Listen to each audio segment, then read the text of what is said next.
I'm not giving up, I'm not giving up, no, not me.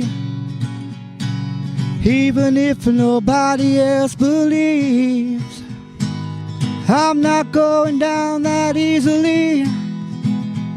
So don't give up on me.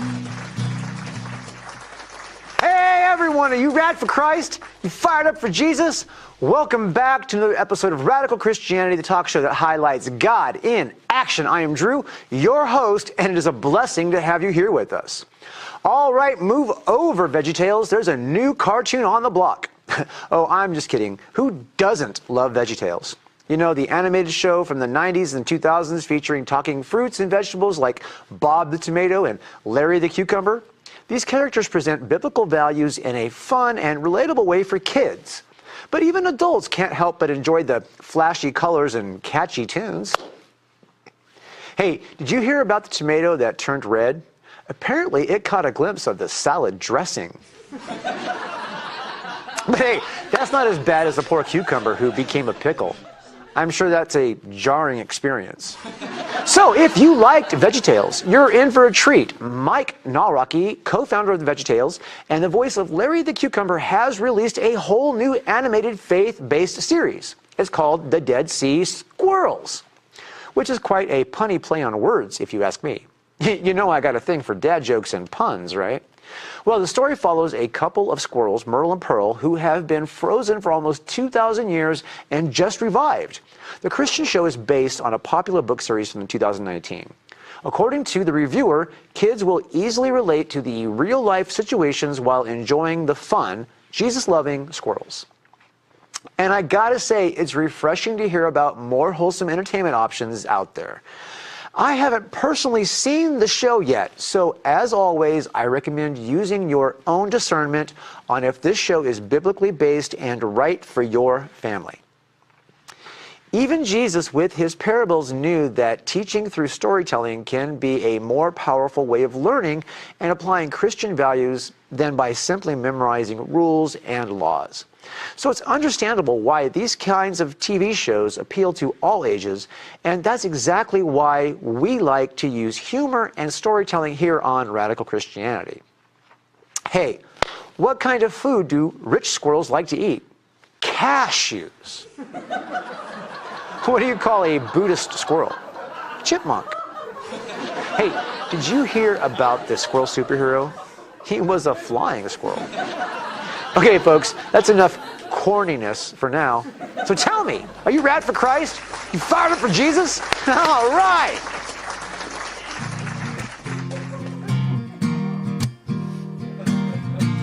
Ladies and gentlemen, I'm so excited for you to meet today's guest. This man has such a heart for Jesus and a heart to serve. He has been a pastor for a very long time, and he is just a staple of the community. So let's have a huge, warm welcome for Bishop Paul Binion. Woo! Hey, pleased to meet you. Have a seat. Thank you.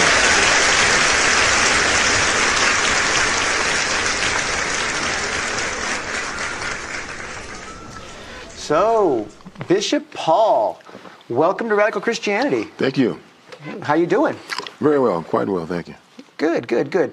So, I don't know if you've ever seen the show yet. I haven't seen it. Yeah, it's one of those shows that you just kind of have to like be a fan to know it's there, you know. But hey, we kind of do a traditional thing here where we go from testimony to mission. So if you could start us off by letting us know how you met Jesus. I met Jesus in 1972. I was a senior in college at Cal State University. I grew up in a great Christian family, great Christian home, but I was rebellious. You know, I rebelled against my Christian training. When I started college, and I engaged in everything that there was to engage in.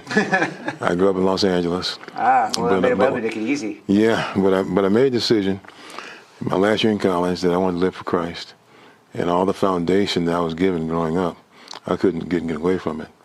And so I gave my life to Christ in 1972 as my senior year at Cal State University. And I had planned, if I can continue, I had planned to go to USC for grad school. University of Southern California. I was a Trojan fan and everything.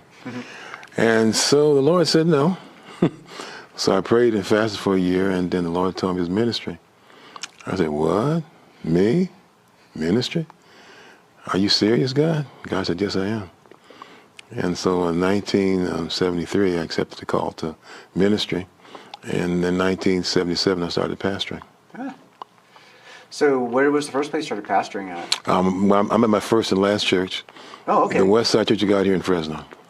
All right, so you've been at that one since 1973. 48 years. That's a commitment. Yeah, it's quite a long period of time, but no regrets, and it's what God has called me to do. Yeah. God has called me to do. That's awesome. I mean, 48 years at the same church, that's, everybody's used to you. You can say that, but again, it's interesting to me, though, they act like they still want me to hang around a little bit, even though I'm an old man now. Yeah. But I'm grateful for the opportunity. And God's been very good. God's been very, very, very good to me. Very good. That's, it's always a blessing to be able to say God's been good to me. You know what I mean? Yes. And then, the people who say God hasn't been good to me, they're lying. Well, especially too, because again, I was one of those kids that I was told that I wouldn't amount to too much. I was one of those kids. I wasn't college material, and you never amount to too much in life. And I believed it for a long, long time.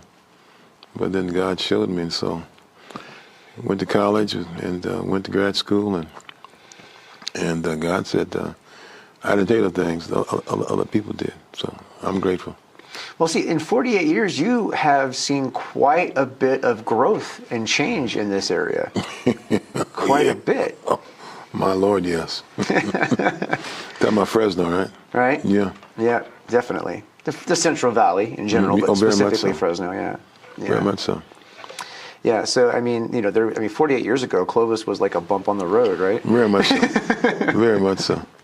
I think there were like about 130,000 people, I think, in the city. Right. And now it's what, 600,000, 500,000? Yeah, it's pretty high. I actually don't know I don't have the number. Yeah, but I have seen significant changes, particularly, where I am in West Fresno, Southwest Fresno. Right. Now, Southwest Fresno, that area has definitely changed. It has. Definitely, because I know when I came to Fresno, and I didn't know the area at all, primarily African Americans lived in Southwest Fresno, but now they're all over the city, right. Everywhere, right. All over the valley. In fact, Yeah, but that was 73. That would have been. No, I came in 1977. Okay, you came in 77. Right. Yeah. All right, so 77 is still, what? That's like. Only like a decade off of, civil rights. Very much so. Very much so. You know what I mean? So that, it's not like everything just like goes off like a switch. No. There's a social change that has to happen over time. Mm-hmm. You have a lot of opinions and, ignorance and attitudes that have to, people have to die so things can change. You know what I mean? Yeah. Yeah, that's the sad part. Change doesn't happen overnight. No, it doesn't. Sometimes it has to wait for a whole community to pass on. Yeah, very much so. Or at least become old and in homes where they have no effect anymore. Yeah. So share with me some really amazing stories that you have from being the pastor of this church. And how many people go there to your church right now? Well, we have, it's interesting you say that. We have a membership of about 500 people. But I basically have them on Sunday morning. The others are online. Yeah. And that's a pretty significant thing that has happened as a result primarily of COVID, that we stopped having church for a number of months because we were requested by our city leadership. And so we had church online. And then online family really began to grow. And so we were submitted to what our city leaders asked us to do as far as meeting. But as we slowly opened back up, a number of our folks, they kind of said, Pastor, we kind of enjoy being home on Sundays. And so... It's like church in PJs. Yeah, right.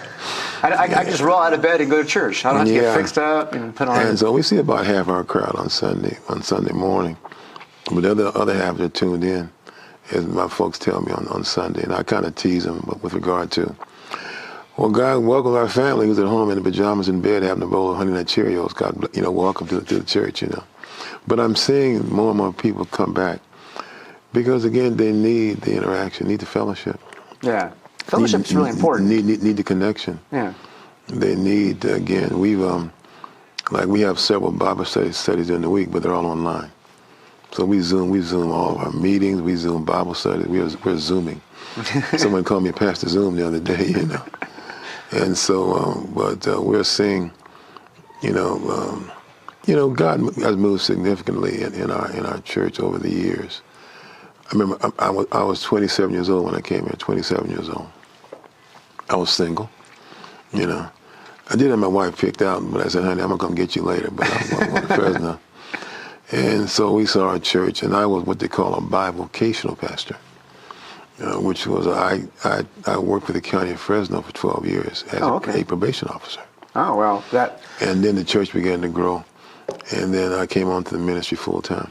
So let me ask you, as a probation officer, how many of the guys that you were like in charge of came to your church? No, they didn't come. No? I wasn't an easy guy to deal with, you know. I was pretty hard. I was pretty hard on the fellas. Because I was concerned about them, of course, changing their criminal behavior. Right. And, it was really sad. The stories, the family situations of so many, that was just really tragic, And so a few came, but not too many, because I was pretty hard-nosed. Yeah. I don't know, I'd be like one of those things, let me go to my probation officer's church. then I'll get some slack. Oh, no, not at all. And so our church grew significantly, over the years, because, again, we were very traditional. We're a very traditional church. Yeah. And I was not a very traditional kind of guy. And so it was difficult, transitioning many of our people because of my mentorship and those who mentored me and grew me in ministry. We weren't what I call a Christian social club. I was taught that you exist in the community to make things better in the community. Mm-hmm. And that you should connect your community and see what needs you can address and meet from the church. And not everybody was in agreement with that. Many folks enjoy being, hey, we're a family here and we take care of ourselves and we enjoy coming together and we're not really open to welcome other people whom we don't know to come, So that didn't go well. That took some transition. But I slowed my roll down, I'd say, and allowed God to change some hearts too. And also change some people as well. And as people began to come to our church, and we went from one service, then we went to two services, went to three services, Yeah. And then we were in a building about 3,500 square feet. Okay. So a little bit bigger than a two-bedroom house. Yeah. And we would stuff hundreds of people in there every Sunday. Wow. And then I can't imagine 100 people in my living room. No, gosh. So we built our current structure back in 2009. And we went from a 3,500 square foot building to a 28,000 square foot building. So that was pretty significant. That's a significant jump. And my board talks about the PG&E bill. We laugh about it, It went up several times, Yeah, especially recently, I bet. Yeah. Oh, my gosh. Oh, it's unbelievable what PG&E wants. And well, anyway, you know all about it. Oh, I know about that. I got a lot of friends who are in the restaurant business who they had to shut down. Yeah. And really, to give them so many rate increases on just this past year, I think was not right. So again, what's happened, our church has grown significantly, but what really, though, I'm pleased about is the connection with our community. And again, because I was raised and I was mentored to do that. So we have many ministries taking place in the city, in our church. We're connected to all the different entities in our community.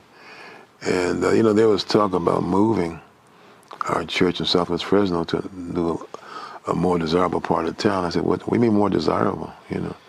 God has called us here to serve this community. Yeah, I mean. And one thing about Southwest Fresno, though, when you connect with them, then, again, we've one story that I can tell. It was a few years ago. Mm-hmm. I was visiting one of our churches,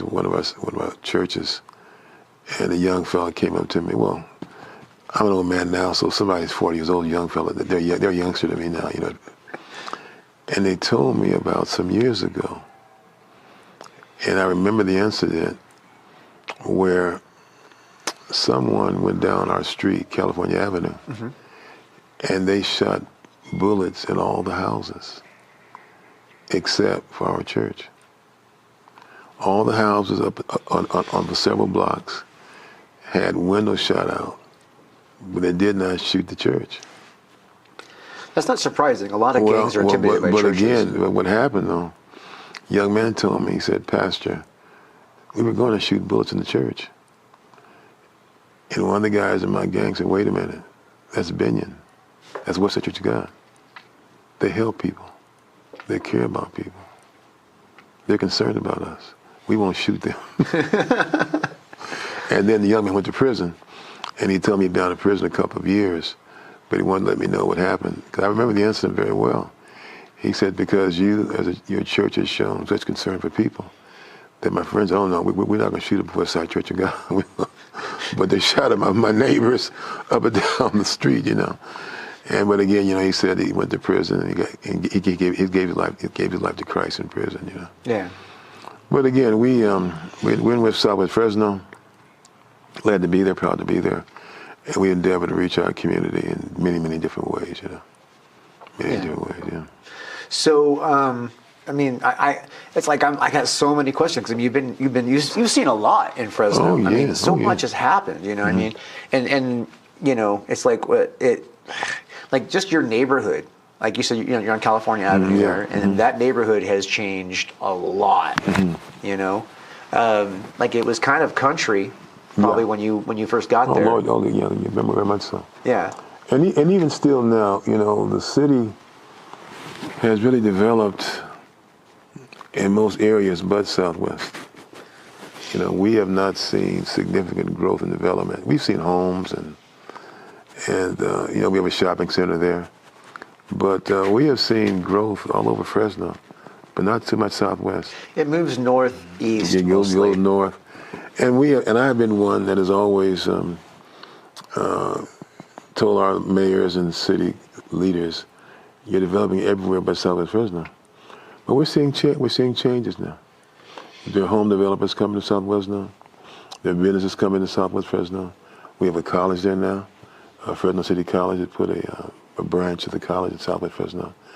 And so we see development taking place. We see development taking place finally after many, many years. But what I call Fresno, I've called Southwest Fresno the most ignored part of Fresno, Southwest Fresno. Do you think that it has recently become more developed because of the overprice of land development right now? Well, I because think, recently it's been over the top. Yeah, and that's an issue too with the developers coming in, home developers, because most of the constituency right now won't be able to afford the homes. That's true, and that's the biggest problem in the Fresno area in general. I hear about it quite a bit. Yeah, I mean because because there's what you call property investors, right, who will come and they have cash in hand because they're collecting money from people, you know, who they've invested in a house. Yeah, they charge somebody and as much as they can to live there, and they collect it, and then you know a lot of those people either they roll houses over because they're and so they end up with like 30, 40 homes. They're just collecting the money, and then they find like, oh, I got this money, and just buy another home, and then they will buy people out. Yeah, and so even like my wife and I in our previous home, we were offered much more than what house was worth. I said, what? And so a realtor told me that's happening in Fresno, and one realtor told me primarily because of out of towners coming to Fresno. Because the house, like for example, I know one realtor told me they sold a house for $500,000, and the family was glad to get it. They said the same house would cost $1.5 million in San Francisco. Another realtor told me too in Southern California that people are coming here and finding it much more affordable, and so they're paying in many instances more than what the house is valued. But again, the people who live here. Because I've seen some developments, I can recall that when they started even a few years ago, they were $300,000. Now they're $400,000. Now they're $500,000. Yeah, but there's no protections. I mean, Yeah. No. it's gone triple. Yeah. I mean, I remember in the same houses that were like going for like $65,000 in 2003 are now going for like $350,000, $400,000. Yeah. And also, I have a nonprofit. I started a church, and one of our emphasis is on preparing people to become homeowners. We have prepared nearly 200 families to become homeowners. You know, and what happens is, because we are looking at a population that is lower income, it's difficult, but God has helped us to help many families become. We have a training program where we help people to get out of debt, raise your credit score, and also what it is, we also have what we call, we're HUD certified, and people who go through our program, they qualify for down payment assistance. And so many families that we've helped become homeowners, we're able to get them $30,000 or $35,000 in down payment assistance. Yeah. But the issue, though, is that these people are on the lower end of upper lower class or lower middle class, and banks do not want to give a $400,000 mortgage to families where the income is so low. Right. Yeah. So we have plans. My nonprofit, we plan to buy homes. Actually, we plan to, in our community, our plan is to buy homes, and especially boarded up homes, and rebuild them, and keep the price down, where more people can afford to get a loan for the price. Well, you definitely keep me informed on that, because we'll come out and support that. Yeah. You know I wish I had more political power, more reach, something like that. Because here's the thing that drives me crazy, is I see, I'm a capitalist like everybody else in this country, you know what I mean? But I see abuse of capitalism, which drives me crazy. And one of the grossest things I see right now is that it's not just the lower income community; they just get hit hardest. Oh yeah. It's actually, I make pretty decent money. Yeah. You know what I mean? And I don't make money doing this. You know what I mean? I actually have a job that, and I work for my own business, and you know what I mean? I've been working hard for a very long time, and I make okay money. I'm middle class-ish on the lower side, Certainly. But I cannot afford to buy a home. I've lived in the same rental for 23 years, and you know what I mean? And I have not been able to get enough saved back, enough, you know what I mean, to actually buy a home. Yeah. And then the prices of homes just keep going up and up and up. Up and up. So like when I save enough to I'm going to be ready, it's like the market's changed enough to where I need to save more. Yeah. You know what I mean? And it just keeps getting worse and worse and worse. And then of course something happens and you got to spend your savings, you know what I mean? And then that's life, right? Yeah, that's life, yeah. So, and then most people can't buy a home unless they're two-income families now. We bought our last home here 4 years ago. I told my wife, we're going to heaven from here. We're going to heaven from this. This is it. One more home. And where we live in one of the major developments in the city. There are many families there where two families came together to buy a home. Yeah. So we see some of our neighbors. We look around. My goodness, they have 4 and 5 cars. In the garage, in the driveway, in front of the house. I said, oh my gosh. It's two families who, because where we live, there are like 5-bedroom homes. And many of those families came together. And the two incomes, or many times, in some cases, 4 incomes came together, able to buy a home. Because again, to get a bank to give you a mortgage of $300,000 or $400,000, $500,000, $600,000, you have to make a certain level of income. Right. And what was a blessing for us in this our last home before we go to heaven again is we put a major down payment. And the major down payment helped us tremendously. So instead of having to borrow this much money, we borrowed this much money. Right, the down payment is significant. If you can put down. Oh yeah. Yeah, it's like when you sell a house and go into another house. Right. You know what I mean? You take the money from the sale into that house. We took the equity from our old house, put in the new house, and it kept. And in fact, I didn't tell my children. Hope not watching. But I told my children, "What do you guys pay for rent?" Oh wow, my mortgage is lower than their rent. But on my nonprofit board, we have a person who works for the city of Fresno. And you got to kept us informed that the rental prices are going up, and the landlords are getting away with it because they can. Yeah, they'll charge as much as they can. They can. It's not right. No, it's not. It is not right. You know what else is not right? Being able to buy a house just to take advantage of the next. Yeah, exploit. yeah, You know what I mean? Oh yeah. We should. I mean, I don't understand how. I mean, I do get it. I mean, you know, money rules. People, you know, I mean, property tax is one of the largest incomes in a local area. Oh my goodness, yes. You know what I mean? Tell me, do I know? You know, so it's so like if the houses go bigger, then obviously there's more money in property tax. Yeah. That means, you know, more money for police and fire and all that kind of stuff. More Very money much so. for, you know, city. But you know, we have neighbors though. My wife is retired, and so she's good about, you know, meeting the neighbors and that kind of thing. We have neighbors who still work in the Bay Area, but they bought the home in our block for retirement. And they drive up to the Bay Area and they come back home, like on a Friday night or whatever, Friday afternoon. But they plan to retire, and they're like, one of the fans already retired, but they said that this home here was much more affordable than living, of course, in Oakland or San Francisco. But they have bought homes, and only they're on the weekends. You know, in San Francisco, the pay is a lot higher too. It is too, but like there's jobs that pay really, really good there. I have a good colleague of mine, pastors in San Francisco, I think it's called the Mission District of San Francisco. And a firm came in and built some condominiums across the street from the church. These are 1- and 2-bedroom condominiums. $1.5 million for an apartment. Yeah, that's just a 2-bedroom, 1-bath apartment.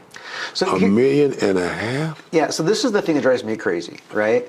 Like, so good economics always taught that your rent, your overhead for where you live, should be about a quarter of your income. Yeah. Right? Yeah.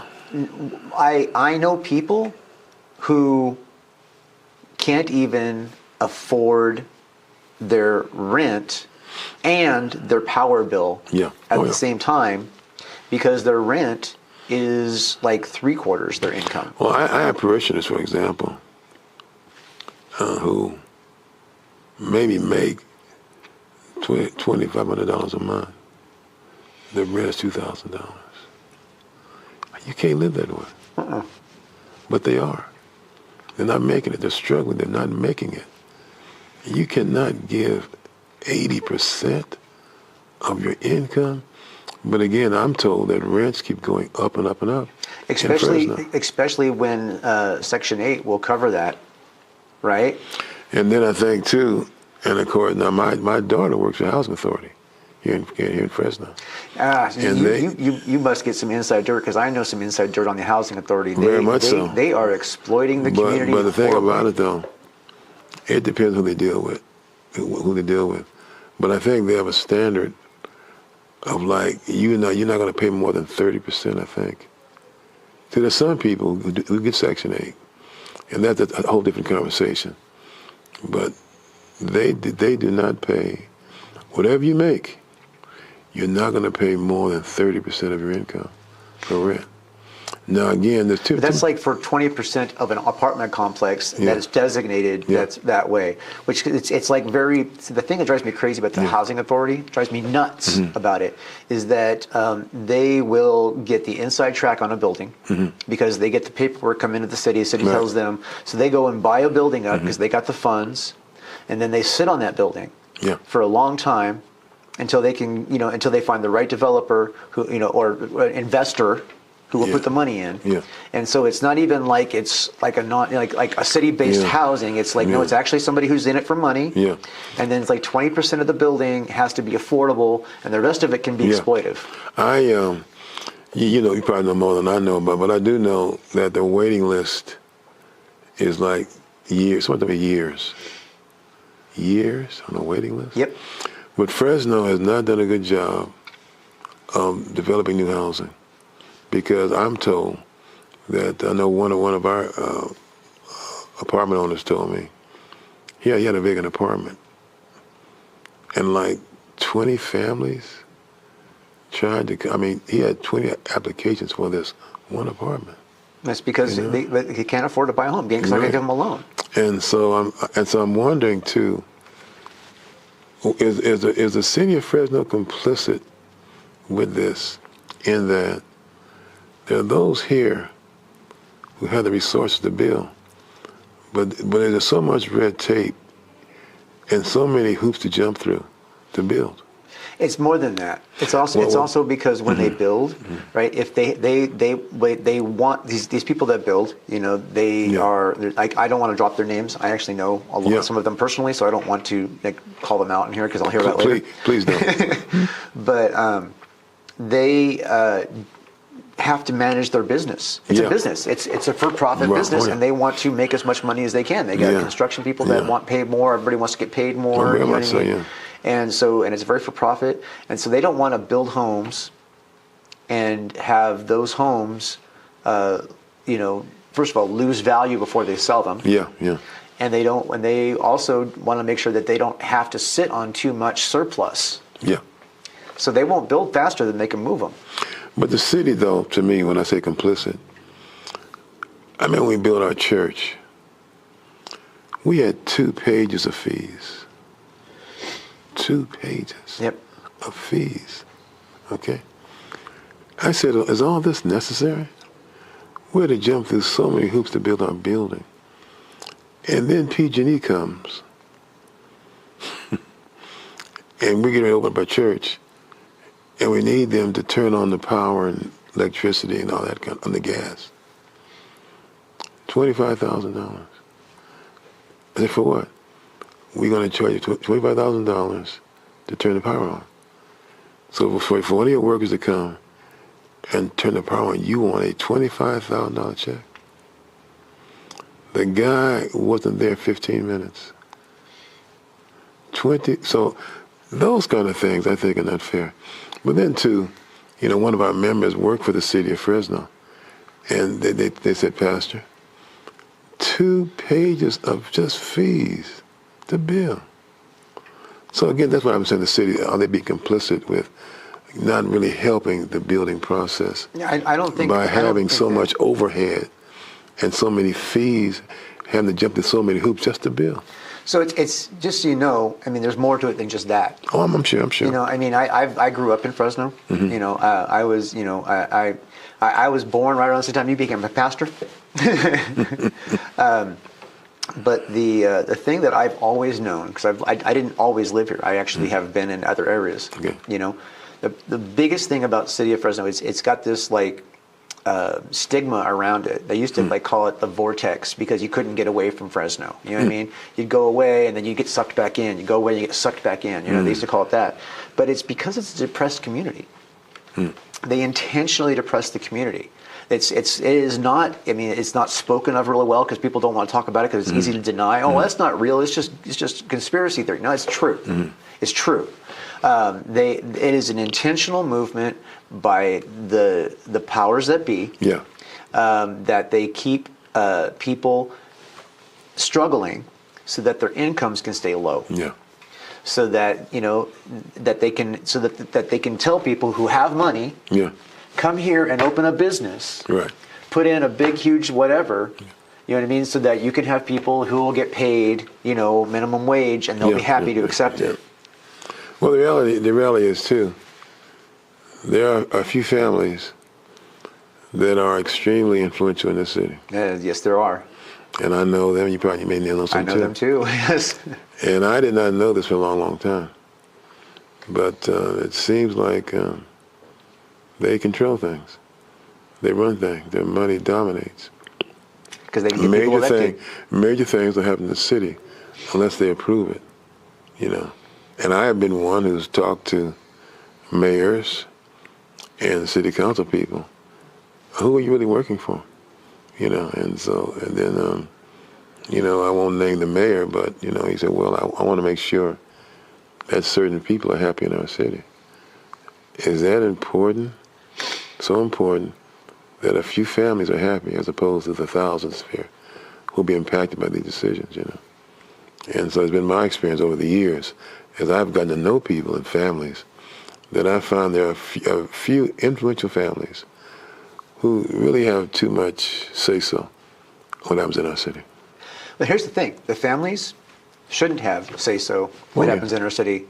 That's the people as a whole should have to say so. Very much so, very much so. You know, it's not a problem exclusive to Fresno. Oh no. Although we tend to have, the thing about Fresno that's interesting is we're kind of like the test market of everything. Okay. Because we kind of have like a full range of diversity. Yeah. From the lowest poverty levels to some of the highest poverty. I mean, we have billionaires and people who can't afford to feed themselves. Oh, very much so. Yeah. You know, and we have the whole spectrum. We have, you know, all kinds of different walks of life. Oh yeah. You know, we have, I mean, basically, you name it, we probably have it here. Yeah. You know, and not just one or two, but like a lot, a community somewhere. Yeah. And because of that, you know, we kind of have the ability to look at things here, and we can measure it. Like, this happens here, but it also happens in that state over here. You know, like this state has a problem, and we have that same problem here. But that, you know what I mean? It's like you can look at all the stuff that we go through, and then because of location, because of, I mean, we're in the center of California. I mean, dead center. I mean, literally, put your finger in the center of California, it's on Fresno. You know, it's got all this great access to everything that California has to offer, right? You'd think it would be the most awesome place to live. You know what I mean? But then it's just, and I think maybe I think originally the depressed community concept started out because of ag. They needed to have the cost of food to be low, so that they had to have workers that they could afford to come and work whatever, right? And you know, it wasn't always migrant workers. Yeah. You know what I mean? It started out where it was residents. Well, people moved here from Oklahoma, moved here from the South. The Dust Bowl. Yeah. You know, they moved here looking for a better life through farming. Right. But look at it today. Well, and here's the thing. It's like, what do we do about it? You know? I mean, we can, you know, our politicians will admit it, but they won't do anything about it. Yeah. They'll identify the problem. Yeah, that's a real problem. Something should be done about that. Yeah. You know? And I mean, it's like, can you just change a local area and fix the problem? Can you change it nationally? How do you address something like that? Because it's not just our area. It's all the areas that have this problem. You know? I mean, we can, you know, there's laws that when we put protections in this area, right, for this area, they were stripped back by the state government. Well, I'm really bothered too by what's happening with us nationally. Yeah, we got issues and nationally. many decisions. We have in our church, we have some families, Hispanic, who are afraid to come out of their house. Right. They heard that agents would be at churches. Now, we haven't seen any. And if any come to our church, I'll invite them to leave. We feed hundreds of families every month on food outreach. And last month, in February, we feed every third Saturday. We have families come and say, you know, Pastor, Bishop, so-and-so only gets food from us. They're afraid to leave the house. Can we have a box of food for them? I say, sure, take a box. But we have families now that are afraid to leave their homes. We have, I've been told by some of my Hispanic families that the children are not going to school. There are workers who are not going to work the fields. And I told one fella here in town, are you going to work the fields? Because he was so anxious to see the immigrants thrown out of the country. And what I don't appreciate, too, by our president, who I pray for every day, you know, when you hear him talk, he may it seem like all the immigrants are thugs and cutthroats and lowlifes, and most of them are just hardworking people looking for a better life. This is accurate. And I wish that we could have some kind of way, you know, expedite their citizenship, which I don't fully understand it though. But stop depicting these people as rapists and murderers and lowlifes, you know. He's trying to divide and conquer. Very much so. And then too, I mean, so many situations. We have young people, for example, at our church who helped get through college, and when they Fresno Pacific or Fresno State, and they got out and they got a government job. And they said that, oh gosh, I got a career job now, you know. And then that's unstable. And we have some, for example, last Thursday, went to work, okay? Get home Thursday night, email, you no longer have a job. Now, what is that? Well, no, I just heard this morning, I don't know how, I heard this morning that a lot of those firings have been reversed. But still, you know, look how you unsettle families. Look at what you do to destabilize families. That they, you know, like, again, I'm younger people. They went through college, they got a career opportunity, and they work for the government. You figure, well, they'll secure a job. No. And I'm concerned too, because I don't see the leadership have any compassion, any concern. See, for me, sir, I deal with a lot of poor people. You know, when we do our food outreach, people come and get food. And see, the reason why we do it on the third Saturdays, I've been here a long time. And much of our constituency, they get help the first of the month. But by the third week of the month, they're low on food. So we do ours on the third Saturday. Mm-hmm. And I mean, when they come, they just thank me. They say, thank you so much for caring. Thank you for the food. We give them a great big food box. And yeah, they're sick of ramen. and you go, no, we give chicken. And no, I mean, they're sick of eating ramen because that's what they can afford to buy in the grocery store. But see, again, I'm just bothered by the betrayal that we're giving of people in this country. You know, and I told one fella, you know, you're talking about these immigrants and talking about, but are you going to work the fields? Are you going to go out there and work the fields? Of course he was not. But I don't appreciate the atmosphere and climate in the country right now that is coming from our national leadership that doesn't seem to care at all about what they're doing and how they're hurting people's lives. I wish we could just say it was the leadership. Yeah. I mean, you know, maybe 20 years ago we could have pointed the leadership. Yeah. You know what I mean? Yeah. Maybe even longer ago than that. I mean, I would say we can go all the way back to the late 90s. Yeah. You know what I mean? Mm-hmm. And start to, you know, point to where our government kind of went off the rails entirely, and then how a combination of media and the internet, and you know, the lust for greed and power. Oh yeah. And you know, I mean, you can track that all the way back, but you can even track it all the way back to the 1980 itself. Because I grew up, you know, in the 70s. Yeah. That's when I learned about life, you know, like to a child, you know. And I say this all the time. People are going to get sick of hearing this after a while, but, you know, there was a time in this country, from end to end, that greed was a dirty word. Mm-hmm. If you were greedy, you were one of the worst people in the neighborhood. Mm-hmm. If you were a greedy person, that was worse than being called ugly. Mm-hmm. You know what I mean? It's like that was worse than being called anything else.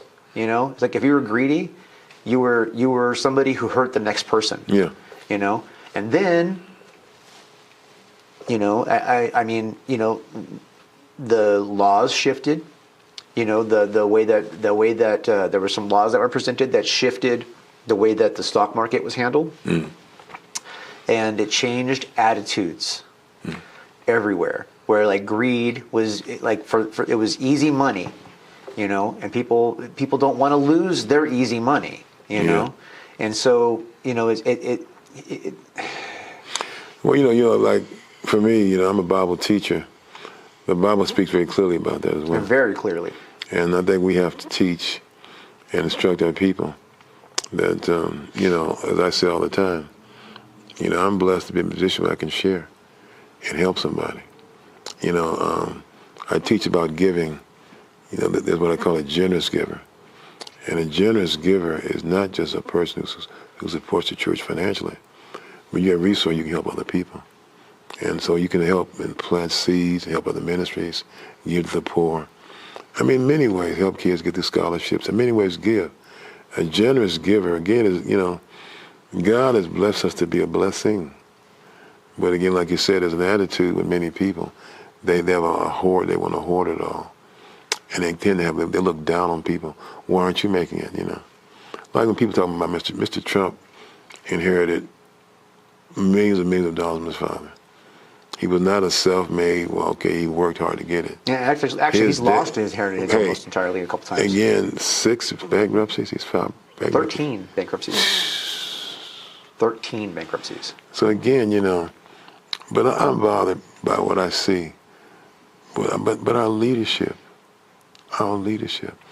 See, growing up like I did back in the 1960s during the civil rights time, leadership made the difference. Leadership made the difference. They just didn't preach it, but they lived it. And, you know, and I just saw influential men being able to persuade people to struggle and to fight and to, you know, give themselves to civil rights and equity and fairness in our country. And like you said, but again, it depends on like I grew up in the South, from Alabama. We were taught to share, we were taught to give, we were taught that you have extra than give. I remember, you know, I'm from the South, and there was a thing called Sunday dinner. And, you know, my mom would make, oh my God, it was a feast every Sunday. Yeah, every Sunday. I know. And then, what my mom and dad would do, we're sitting there full as we could be, stuffed. They would take our leftover dinner and take it to somebody. And I said, what are you doing with our food? We mean our food. I'm a kid. I'm sitting there belching and burping. And they saying, no, it's a family. So my mom fried chicken every Sunday.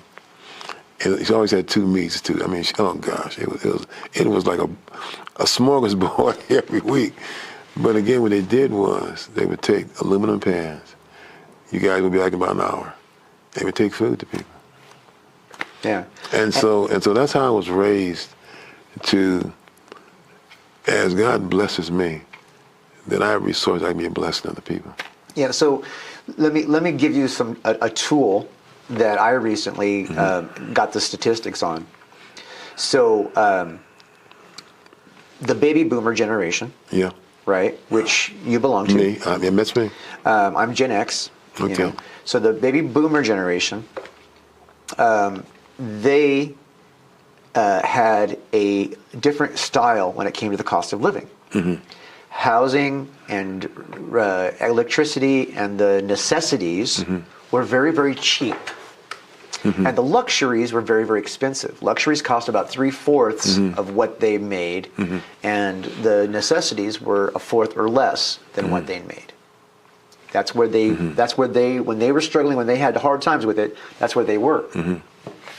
And now, luxuries, you know, like TVs, iPhones, that kind of stuff, are like maybe 1/4 of what you make, and the cost of living is 3/4 of what you make, right?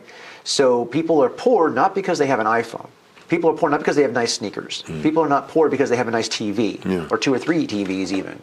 You know, they're poor because their rent's too high. Yeah. They're poor because they can't afford to buy a house. The cost of living. You know what I mean? And they have no equity. They have, you know what I mean? They're not getting any wealth out of renting. I know this because I rent. I can't believe what cars cost either. I mean, you know, some of my folks tell me their car payments, $800 a month. That's for a my car payment? rent is $800 a month. Well, I'm saying I said, you're doing what? Well, Bishop, you know, cars cost. I'm just not in touch. And of course, I'm the kind of person. A car's not a big deal to me. I drive a Chevrolet. Right. My wife has a Honda. You know, I could drive a Mercedes, but See, it's not important. I mean, wait, to me, so it's not even about a Mercedes. A car is transportation. I have a Chevrolet Malibu, has air conditioning, and I get where I want to go. My wife has a Honda, but you know, with some people, that car, you know, driving or whatever, makes them feel like, come on. Well, so there's a few issues there, right? Come on. So first of all, like a car now is, you know, like 1/3 the price of a house. Oh boy. You know what I mean? Which is it's outrageous, right? I mean, you don't sleep in the car. Yeah. You know, some people do because they can't afford a house. Just so you're there. But then, you know, the payments, You know, you got to be able to get the bank loan. You got to be able to and it's not like it's not like it used to be.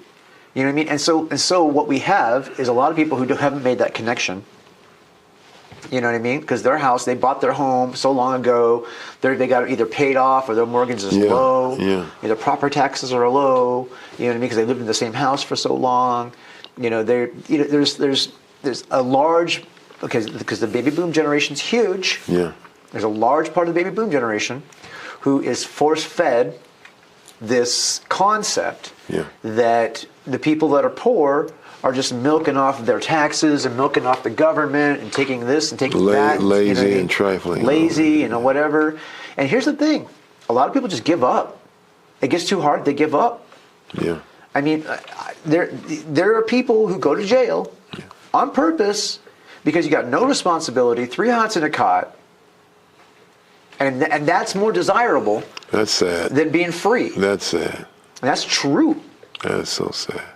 That's why we have such a big problem in jails. And you know what? Yeah. The thing is, now we have corporate jails, so they exploit that need even more. So the problem that we've created is now being exploited as an advantage. And they're not trying to recoup. They're not trying to rehabilitate these prisoners, right? They want to get them in and keep them. And if they get out, they want them to come back in. So they like all the learn how to be a criminal in jail.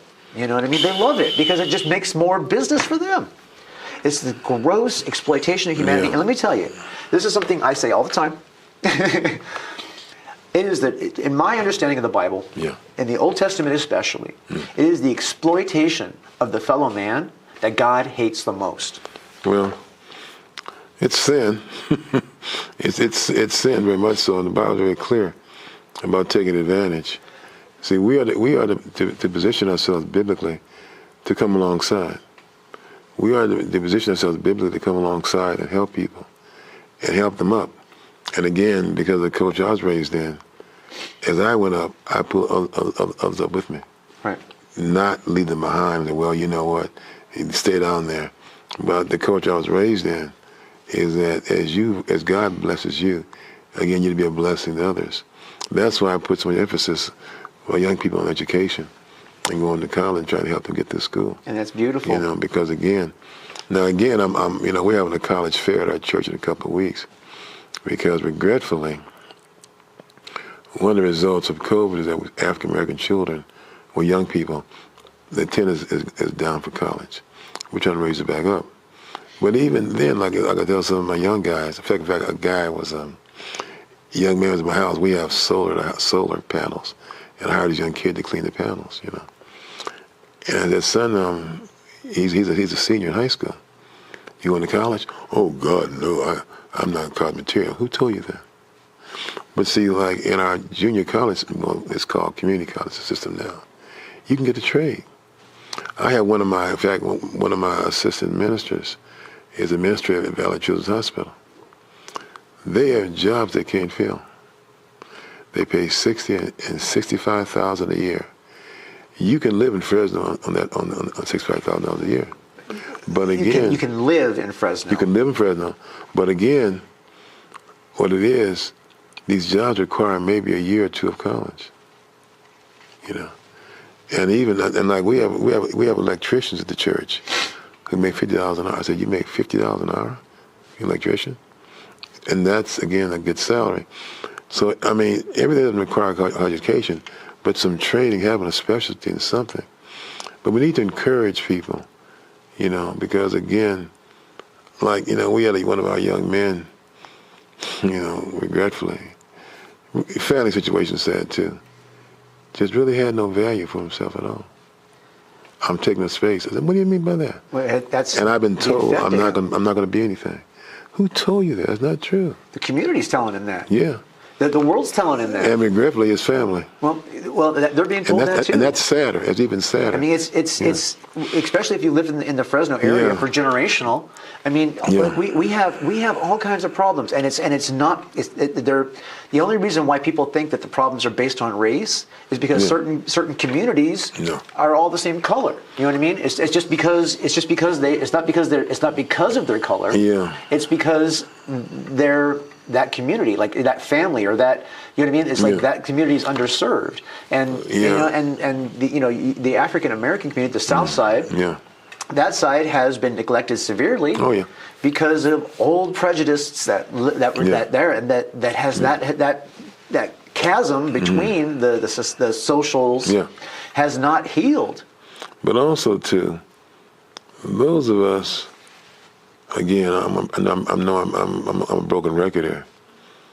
Those of us like myself who have been blessed, we're to help others, and I'm committed to doing that. That right there, pulling others up. That is Jesus in you. Yeah. That is the Spirit. That is the Spirit. I do not deny that for a second. That is the Spirit in you. And I call out, okay, so I irritate pastors in this town because they'll be my friend and they'll be sitting here talking to me, and I'll like point out to them, it's like, hey, you know, what are you telling the wealthy people in your church about about what they're doing? Are you just like preaching in church like to everybody in general about how we should give, or are you sitting down with the wealthy people and saying, hey, you know what? I'm the pastor at the church where you regularly attend. I think that gives me the authority to speak into your life. And now let me speak into your life about how you have 5 homes that are extremely wealthy. You have 5 vacation homes. You have 2 children and 17 cars. You know, it's like what what are you doing for the people over on south of Tulare? You know. You know, with our folks, we don't have any millionaires, I don't think. But we have many people who are very middle class, upper middle class. And they're reminded, and again, I share with them in love, that what are you doing? Again, you are blessed to be blessing others. But there are many churches in our town where the money folks run the house. This is true. Not here. Not with me. Yeah. And because I hear of pastors telling me, well, I got to make sure that these families are happy with me. Or they'll stop giving. Well, you know, Paul, we're out of time. Oh, okay. But I'm sorry. No, don't apologize. Okay. I want you to come back. Okay. In fact, I want to come to your church and tour it. Yeah. I want to get to know the people you work with. I want to get to know your congregation. Yeah. Because you have the same heart for Jesus and the heart for service that I have. Yeah. And I want to see it more. And I want to make a noise about it. And I think that I want to, and also I want to help and support what you guys are doing. Yeah. So if there's things that we can do to help, you know what I mean? You let me know. And again, see, you know, I'm a bishop in our association. I didn't ask for the title, but my bishop told me, you're taking it anyway. Because our association, we have over 200 churches. I'm the pastoral resource. No one's pastored longer than me. So they figure, well, 40 years, maybe you know a couple of things after 48 years. Hopefully. But much of my time is spent on Zoom calls with pastors across the country, trying to encourage them, give direction and guidance. I said, look, I've done all the dumb stuff for you, so learn from me. But again, we have to teach and preach and exemplify for our people the heart of Christ. And we cannot get caught up in this consumerism and selfish and egotistical society we live in. This is where you think that you're better than me because you're a millionaire. Or, I mean, you know, you think that you're more valuable, that your existence means nothing, you know. And so, like, one of my parishioners told me, this is one of those young ladies who makes $2,500 a month, but her rent is $200, $2,000 a month. No PG&E, no food. I said, daughter, why didn't you say something before now? I was ashamed and embarrassed. I said, well, get over it. We're here to help you, darling. We're here to help you. You have children. You're living in a home with no PG&E, and you have children? No, dear, no. Let us know. We're not going to know unless you tell us. And so, you know, in our church, we have those who are doing very well, and then those who are struggling big time, which is the case, I guess, in most churches. But again, we teach people the heart of Christ is to care about your fellow man. Okay. Yeah. It really is. Yeah. I mean, well, I know you there's- need to run I mean, now. Yeah. It's really clear. I mean, Jesus didn't pull no punches when he said it. And also, too, when we go face Jesus in heaven, Yeah. He's going to say, But also too, the Bible says Jesus was a friend of publicans and sinners. So he did not just keep association with Christian folk. no, tax keepers. He and associated prostitutes with everybody. right, everybody. Everybody. Yeah, And he was feel not an that's- exclusivist. So yeah. we must be about that as well. That's the truth. Yeah. Definitely. Well, thank you for having me. Yeah, well, I just want to hit a couple more points since we Okay. did that. Oh, okay, I'm sorry. One is in the Bible. It makes it really clear. Jesus says when you see him in heaven, he's going to ask you this. Talking to you guys who are a little on the selfish side. He says something really, really clear. That hit me when I was young, and it stuck with me and sticks with me now. It defines who my character is. And that is, when I was naked, Yeah.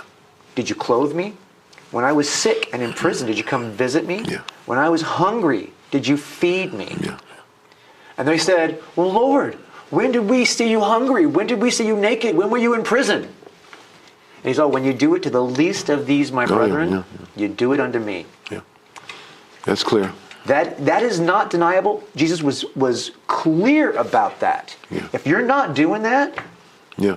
he's not going to care. Yeah. You got to do it for the people. If you're a Christian, you got to call yourself to a higher standard. Mm-hmm. You can't just be of the world.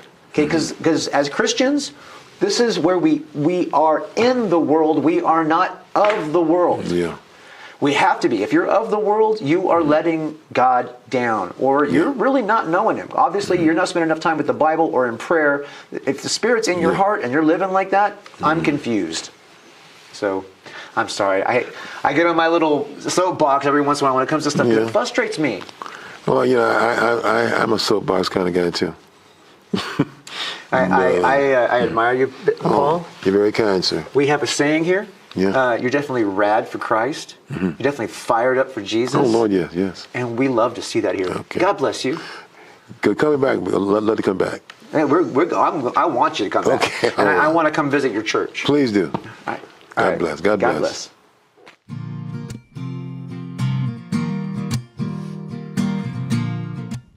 Ladies and gentlemen, thank you for joining us for another episode of Radical Christianity. I hope that you got something out of this episode and I didn't spend too much time on my soapbox. Maybe I do hope I spent time on my soapbox. No, really though, I'm not trying to be judgy or point my fingers at you, but if you feel convicted, you know why. Anyway, let me reach out to that person right now who feels the tug of Jesus on their heart, because that's why we do this show. Is we want people to find and meet and get to know Jesus, because a personal relationship with the Creator of the universe is the most awesome thing you can have in your life. And I know that sounds like a pitch, but it's actually a real thing. Talk to somebody who's filled with the Spirit for real, somebody who understands the love of Jesus and lives that in their life. That is going to be a person who is satisfied to ends on ends on ends. You know what I mean? So emotionally, and they may not even have any money. They may even not even have all the food they need, but they're going to be satisfied. And I know that sounds crazy, but it's a true thing. And if you are feeling that tug, I want to encourage you to embrace that, and it's not hard. It's not hard at all.